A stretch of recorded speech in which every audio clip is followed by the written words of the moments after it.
Facebook. I've heard with the latest generation, Facebook is already passé, but I'm on Facebook, and I know that a number of you guys are on Facebook, so it's important to some of us. Old people. So anyway, why did I join Facebook? Think back when you joined Facebook. What was the main reason? For me, it was over 10 years ago, and I thought it was a way to connect with especially former classmates, especially since I'm living in a different state than where I grew up, where I went to school. And I think that was the main motivation. But I quickly found that when I put up a post, I really liked those likes, right? In fact, those likes can be a bit addictive. And I think they've done studies on this, and the more likes, every time you get a like, those endorphins start streaming through your veins, and so we like it. And a guy put it to me this way: really, what Facebook is about is we just like being acknowledged, right? That's the word, acknowledgement. It's like, hey world, I exist, and I'm important, and why don't you let me know that? Just acknowledge me. And that's probably not a bad thing, right? We're all human beings. We ultimately, if you boil it down, we all like to be acknowledged. We don't like to be ignored. We like people to pay attention to us and think we're important. And again, I think that's okay, but what happens when that acknowledgement becomes a big part of our identity, becomes central for who we are, and leads to feelings of superiority and arrogance? Well, Jesus addresses that problem in the passage. Actually, it's two passages that we're going to look at this morning that are right next to each other. It's obvious why Mark has brought them together, but they're found in Mark chapter 12, verses 38 through 44. And they have the commonness of both being about widows, and one being about the scribes and the other being about rich people, which also connects. Before I read this passage, I want to talk about the literary context just for a few seconds. So we talked about last week, the passage was the scribe who asked Jesus, what is the greatest commandment? And if you remember last week, I said a little bit about the scribes and how about, especially in the Gospel of Mark, they are the number one opponent of Jesus. So in the Gospel of Mark, there's a number of controversy stories where he encounters opponents. And the most substantial opponents that he faces are the scribes. And that's because they're the PhDs of their day. They're the most highly educated people of their day. And they were part of that 2% of the population that could read and write actually in Hebrew. And they were often multilingual. They were the intellectuals of their particular societies. And I'll remind you that in Mark chapter 6, when Jesus returns home, he is basically rejected because he's become famous outside of his hometown because of his amazing teaching and his miracles. And the people that knew him when he was a runny-nosed child can't believe it. Why is this guy so famous? We remember when he was a kid. And in fact, they identified Jesus as a tecton. which is the Greek term that basically means a craftsman. It's basically like calling somebody a common laborer or a blue-collar worker. So it's not a positive term. It's a derogatory term. Some of the people of his hometown just call him a tecton, the son of Mary. I mean, how can he be so famous? He's barely ranked above a poor peasant. He's just a blue-collar worker. And yet, when he faces his opponents, he always defeats them in debate.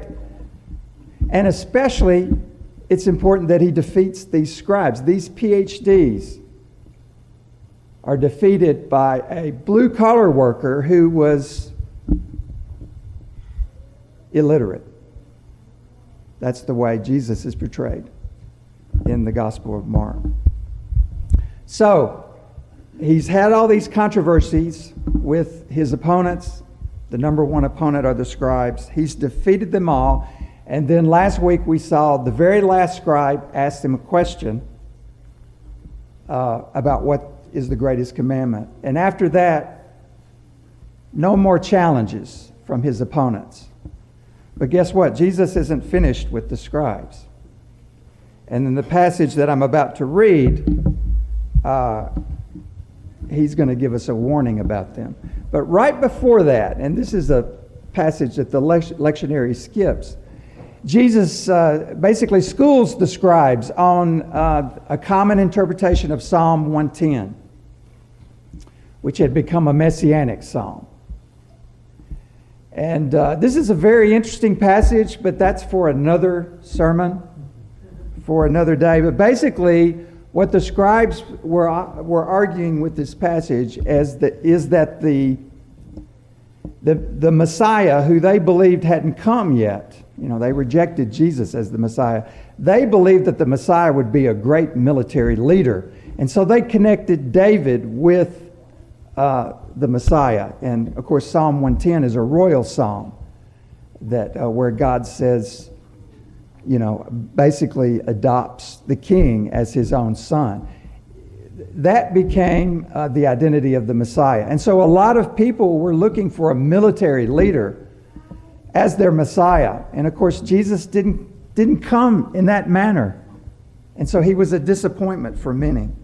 But anyway, Jesus schools the scribes on their way of interpreting that psalm and indicates that they're completely wrong in the way they view it. And then that leads us to his warning against the scribes in verses 38 through 40, and then the passage about the widow follows. So I'm going to read the text now. Mark 12, 38 through 44. As he taught, he said, "Beware of the scribes who like to walk around in long robes and to be greeted with respect in the marketplaces and to have the best seats in the synagogues and places of honor at banquets. They devour widows' houses and for the sake of appearance say long prayers. They will receive the greater condemnation." He sat down opposite the treasury and watched the crowd putting money into the treasury. Many rich people put in large sums. A poor widow came and put in 2 small copper coins, which are worth a penny. Then he called his disciples and he said to them, "Truly I tell you, this poor widow has put in more than all those who are contributing to the treasury. For all of them have contributed out of their abundance, but she out of her poverty has put in everything she had, all she had to live on."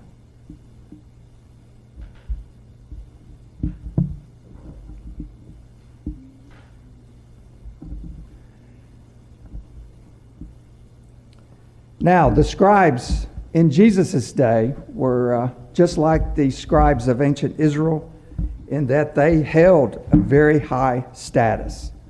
And apparently they loved that. They liked the long robes. So now sociologists would tell you that what we wear is symbolic. And we are communicating messages to people in the way we dress. So I'm kind of an oddball at LCU because I still wear the old suit and tie. So my colleagues no longer do that. I mean, they still dress nicely, but it's a casual business. But I still wear the suit and tie because I had a mentor there that told me, you're a professional, so dress like a professional. So at least that's the message that I'm trying to convey. And there's nothing wrong with that. But what if I dress in a way that I'm trying to convey the idea that I'm superior to other people? That seems to be what the scribes were doing at this time.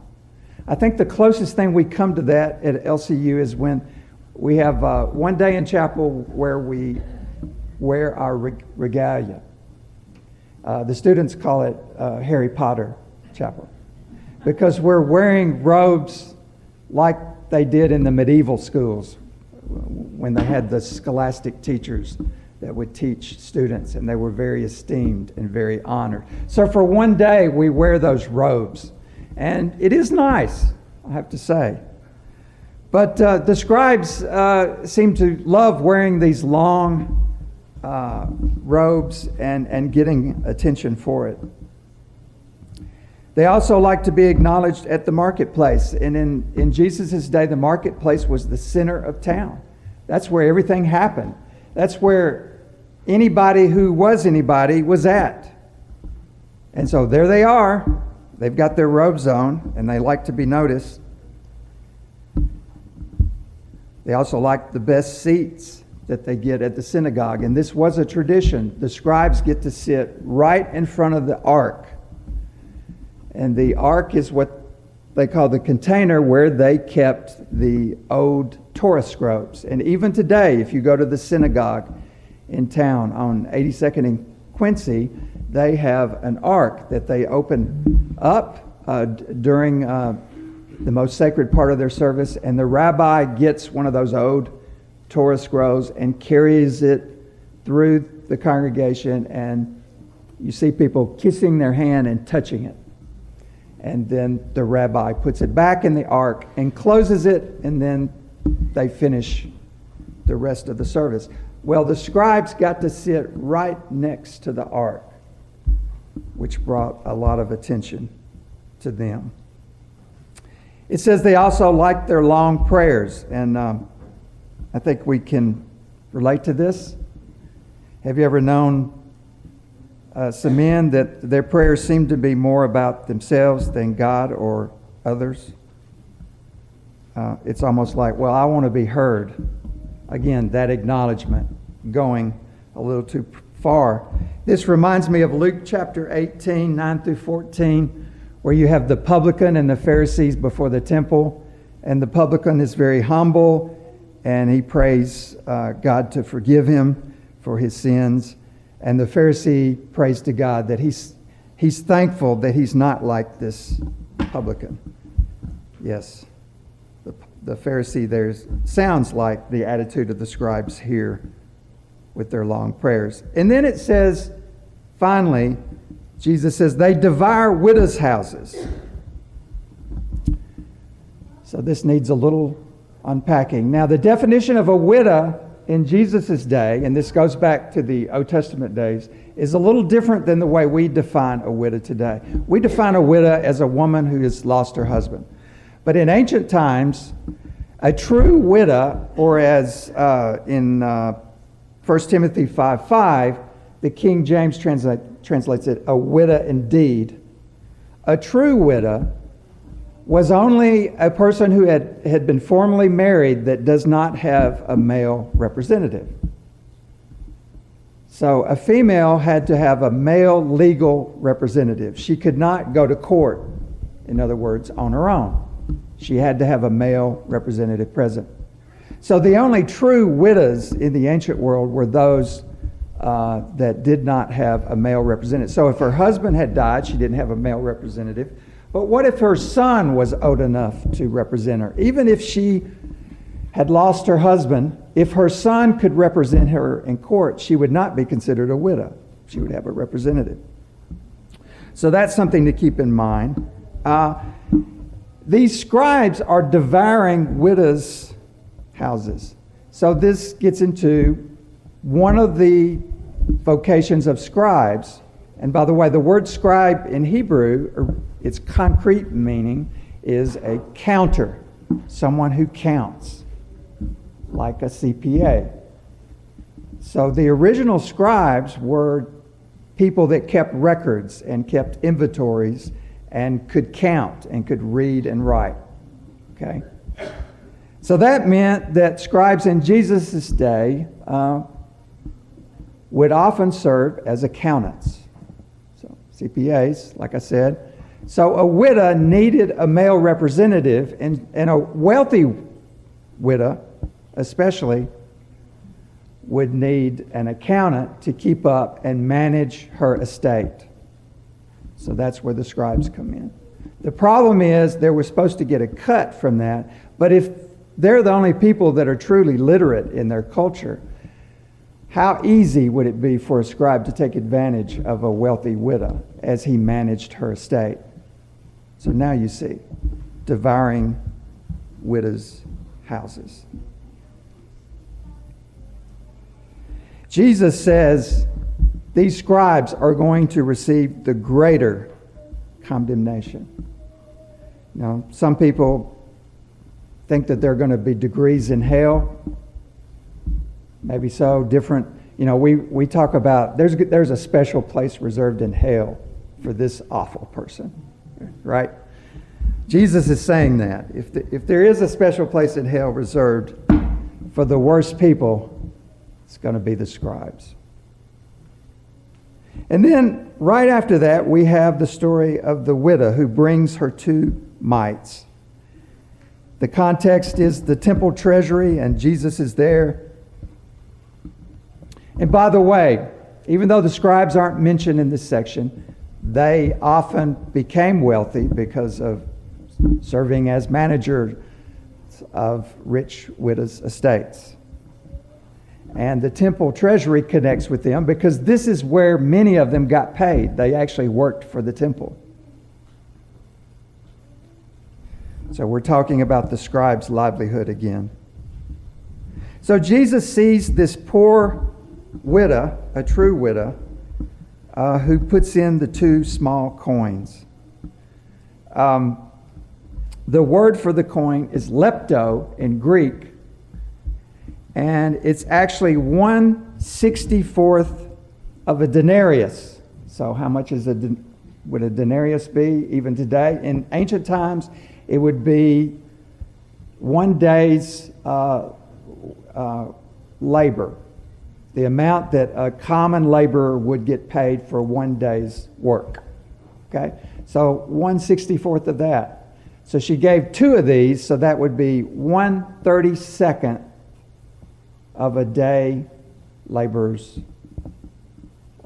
wage. It's not very much, is it? Infinitesimal, we could say. Very little. But Jesus praises her and shames the rich, because the rich, obviously very, very wealthy compared to the widow, gave out of their abundance, whereas she gave from her poverty. And we recognize that with the rich, with our own tax system. We expect the wealthy to give a greater, or they at least should give a greater percentage of their income as taxes than those that are very poor and impoverished. So this poor widow without a male representative puts in 2 leptos, 1/32 of a denarius, but it's all she has. And Jesus says it's more than the rich who give so much more than she does. but they give out of their abundance. And she's given everything that she has. So how do we apply these two little stories, anecdotes about Jesus where he pronounces a saying? One is a warning and the other is a saying that he pronounces. How do we apply this today? I think in two ways. And this first one you may not be expecting, so I'll have to unpack it just a little bit. First of all, I think this story shows the importance of widowhood in the early church. And there's historical evidence for this. Widows were they had a very important vocation in the early church, or you can call it an office. And Paul seems to refer to this in 1 Corinthians 7. A widow was in a special place, or a widower. Without a spouse, Paul says in 1 Corinthians 7, why get remarried? Remain single, where you can devote yourself more fully to the work of the church.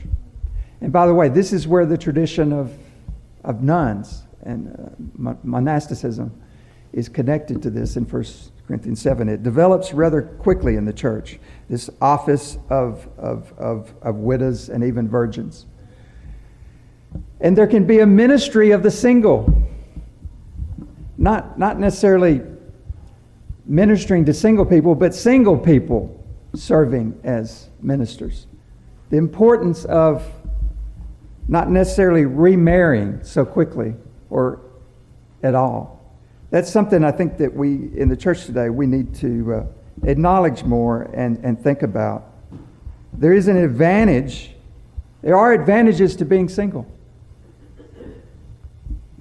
And Paul seems to admit that in 1 Corinthians 7. And he tells those that are single, including the widows, why not remain single so that you can more fully devote yourself to the church? The second application is more obvious.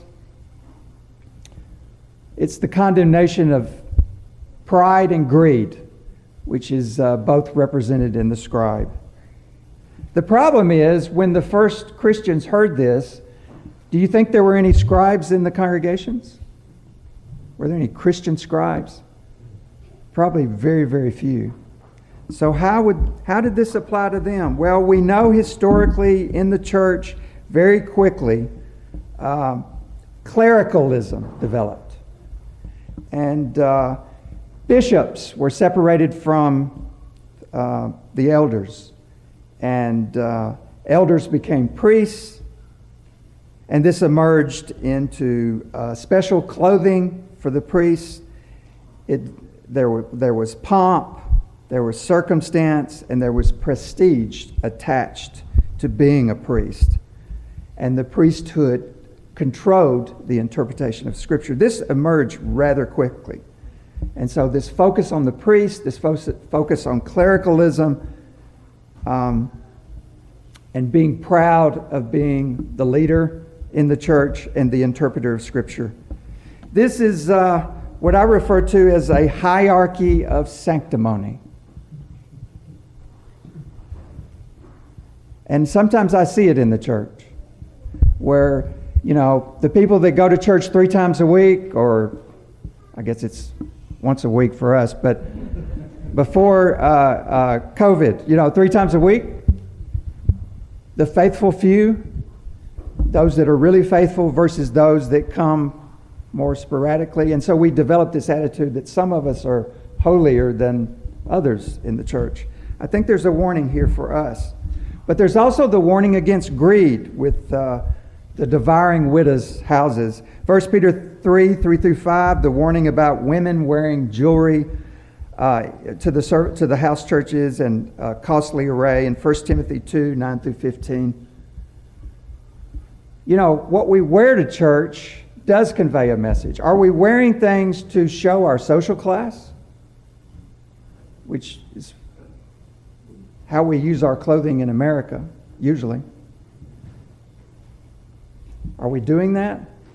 Then I think there's a message for us today. And we need to remind ourselves that in the Stone Campbell tradition, like the early church, this is something we have in common with the early church. It was highly egalitarian, radically egalitarian. Not completely, but it's the reason why slaves and women were attracted to the church in droves early on, is because they were treated differently in the house churches.